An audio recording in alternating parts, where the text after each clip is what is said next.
মানসিক নিয়ে এতটুকু মাথা কামান বাদ দেন, মানসিক নিয়ে মাথা কামায় নিজের যে সময় নষ্ট করতেছেন বা নিজের যে বদনাম করতেছেন, এটা হয়তো আপনি ভাবারই পারেন না।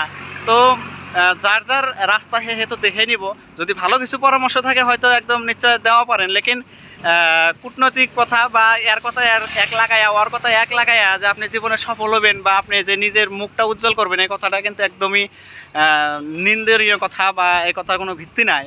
আমি আমার ব্যক্তিগত মতে যে যেটা করতেছে যদি অ্যাপ্রিসিয়েট করবার না পারেন, ওকে যদি আপনি সহযোগিতা করবার না পারেন, তাহলে ওর কোনো ক্ষতি করেন না। কারণ পৃথিবী একদম ক্ষণস্থায়ী, মানে কিছু সময়ের জন্য আপনি আর আমি আইছি।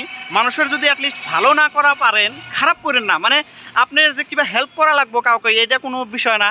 জাস্ট খালি মানুষের ক্ষতি যাতে করেন না, এই নিয়েতে যদি থাকেন, তাও জীবনে মানে আপনি সফল হিসাবে মানে ভাবা পারবেন। কারণ জাস্ট অল্প সেকেন্ডের ভিতরে আপনি নায়িকা হয়ে যাবার পান বা আমি নায়িকা হয়ে যাবার পাই, মানে কোনো গ্যারান্টি নাই। তো এই দুনিয়ার মধ্যে এত ষড়যন্ত্র করে বা মানুষের সাথে এত ঝগড়া বিবাদ করে থাকার কোনো দরকার নাই আমার হিসাবে।